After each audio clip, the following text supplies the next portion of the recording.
Главный спорт сегодняшнего дня – попытки разглядеть будущее. Мы все прекрасно понимаем, что нынешнее состояние страны не может длиться долго. Градус государственного безумия в России, нагрузка на систему слишком велики. Мы прям видим, как машина буксует и кашляет, пока не разваливается физически, но уже явно не тянет. С большой долей вероятности система под влиянием фронтовых неудач, с нарастающим как снежный ком внутренними противоречиями, эта система просто не дотянет до конца 2024 года. А то и вообще до февраля. Пока Путин сидит во главе, война не закончится. Нет здесь никакого среднего варианта. Либо Путин, либо конец войны. Придется от него избавиться. Любое следующее руководство России, неважно, кто его возглавит, будет вынуждено действовать совершенно в одном понятном ключе. Выходить из войны, договариваться с Украиной и Западом, отменять самые явные и самые безумные репрессивные законы, возвращать страну к какой-то норме. Любое следующее руководство будет вынуждено, хочет того или нет, а хотеть оно не будет, но будет вынуждено, открыть для гражданского общества то окно возможностей, которое, если мы им верно воспользуемся, приведет нас к искомой демократизации. Режимы падают и трансформируются неизбежным образом тогда, когда всем от грузчика до министра становится очевидно. Так жить больше нельзя. Конечно, будущее неизвестно и пугает, но настоящее так плохо, что хуже от перемен не станет уже никому. Терять нечего. И мы явно приближаемся к этой точке. Это очевидное предсказание. Его сейчас делают многие, и я с ним согласен, и тоже делаю его. Но с этим предсказанием объективно есть одна проблема. И нам с вами нужно ее понимать, когда мы такие предсказания делаем, слушаем, и тем более, когда пытаемся на них строить какие-то планы. Чтобы объяснить, в чем эта проблема состоит, нужно сделать шаг назад и обратиться к прошлому. Подготовка к войне многие годы шла прямо на наших глазах. Она была явной и публичной, но мы этого не видели. Мы не видели не потому, что были глупыми и беспечными, а потому что это базовая характеристика закрытой политической системы, где очень легко, имея результат на руках, выстроить прошлое в логичную последовательную цепочку, но предсказать будущее при этом практически невозможно.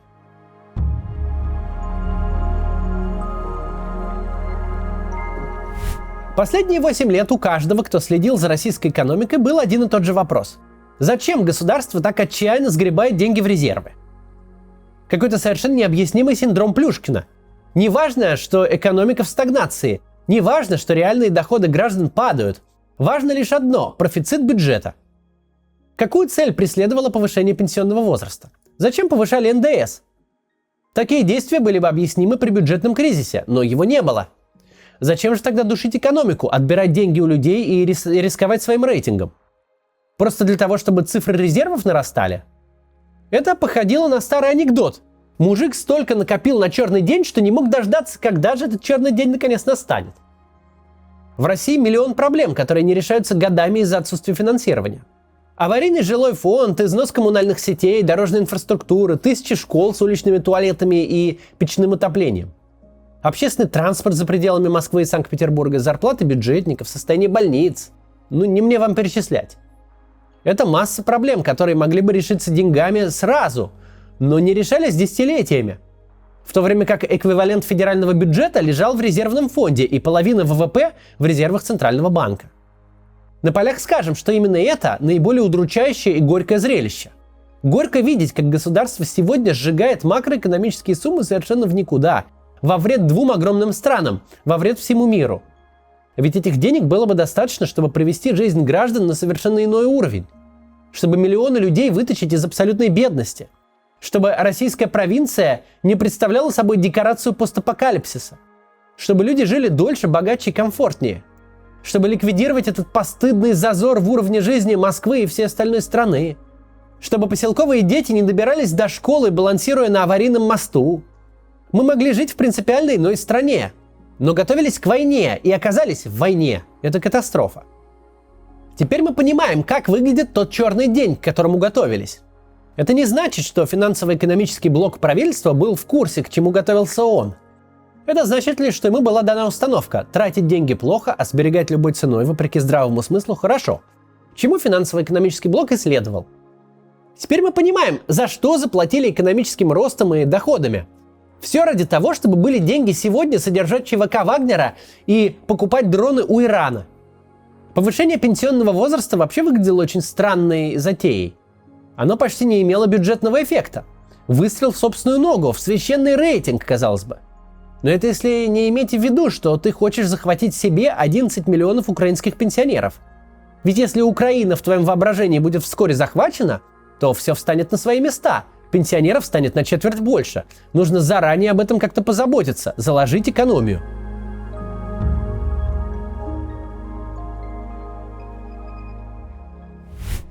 То же самое и с Алексеем Навальным. Он был для системы занозой. Не только тыкал острой палкой, указывая на масштабы бесстыжего воровства, но также имел единственную в стране организацию, реально напоминающую оппозиционную политическую партию, со структурой, региональной сетью, живыми сторонниками и общественным финансированием. Навальный реально разрушал политические карьеры. Речь не только о Дмитрии Медведеве, который закончился после фильма «Расследование», когда мы впервые увидели Медведева таким, каким знаем его сегодня, физически обезображенным запойным пьянством. Если мы вспомним других фигурантов реально больших и резонансных расследований, вроде Юрия Чайки и Владимира Якунина, то их истории тоже очень быстро по нашим меркам закончились. Побочным эффектом вот этого всего был тот простой факт, что Навальный был щукой, при которой карасю не задремать.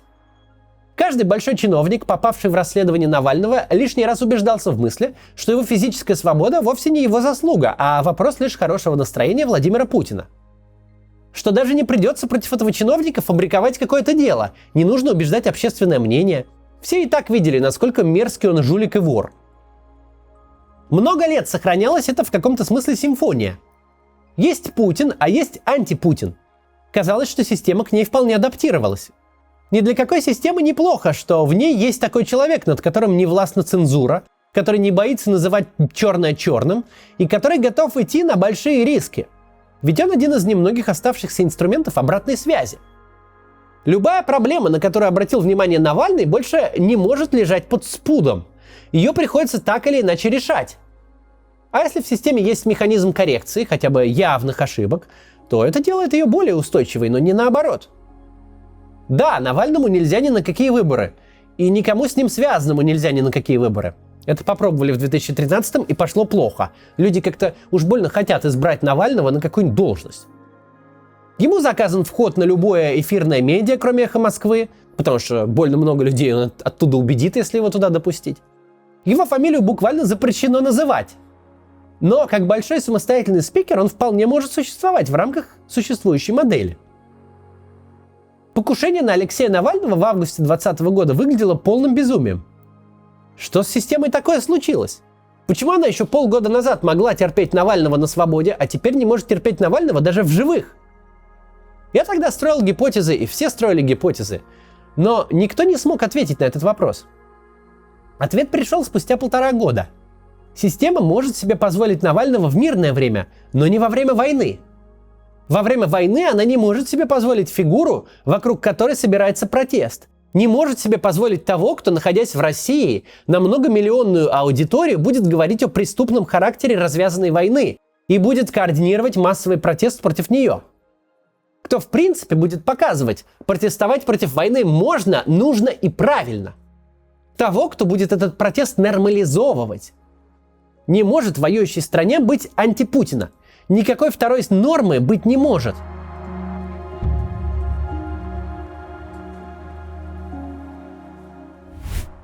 Из сегодняшнего дня все события, начиная с января 2020 года, выстраиваются в довольно логичную последовательность. Теперь все понятно про выборы в Госдуму в 2021 году, когда очевидными фальсификациями в парламент не был допущен ни один депутат, который может нажать кнопку «против» или что-то в этом парламенте вообще сказать. Понятно, для чего загодя, а не, как у нас принято в последний момент, озаботились переписыванием Конституции. Понятно, почему настолько важно было провести плебисцит именно в разгар ковида. Что именно мешало провести его на год или на 2 позже, а не позориться с голосованием на пеньках? Казалось бы, никто же не подгонял, с палкой над душой не стоял. 4 года до выборов, можно разгуляться. Если вернуться в январь 2020 года, то действительно все выглядело очень странно.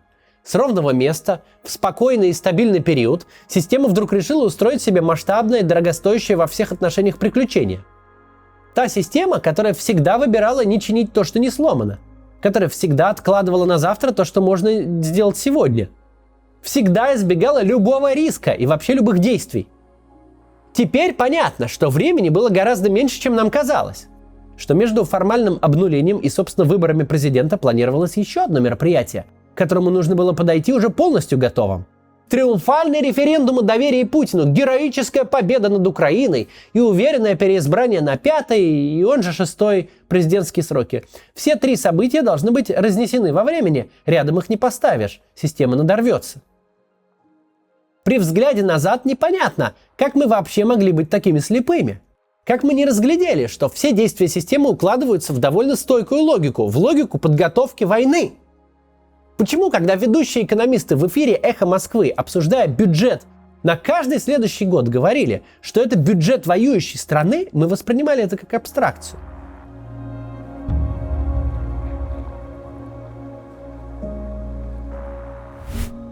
Самый яркий маркер – пропаганда. Кто только и как только не пытался объяснить этот непроходящий нарратив, почему федеральные телеканалы год за годом обсуждают Украину. Уже и смотрение падает, и зрители устают. Понятно, в 2014, в 2015, 2016 тоже как-то ладно, но на дворе уже 17, 18, 19. Крым уже надоел, про Донбасс все забыли, но упорно телевизору продолжают спускать те же методички. Ни за какими собственными выборами российская пропаганда так не следила, как за президентскими в Украине. Казалось бы, это контрпродуктивно, вы теряете зрителей, снижаете эффективность пропаганды. Это даже унизительно. В замочную скважину наблюдаем, что там у соседа, значит, настоящие выборы, вот как они происходят с настоящей конкуренцией. Чем только это не объясняли, начиная с обычной инерции, сложно, дескать, отказаться от темы, которая давала рейтинги и поддержку, даже если больше не дает, и заканчивая попыткой скрыть свои проблемы за счет сплетен у соседей. Но это, как и все, что я уже перечислил, объяснялось гораздо проще. Владимир Путин никогда не закрывал для себя украинскую тему. Он всегда знал, что придет время повторить 2014.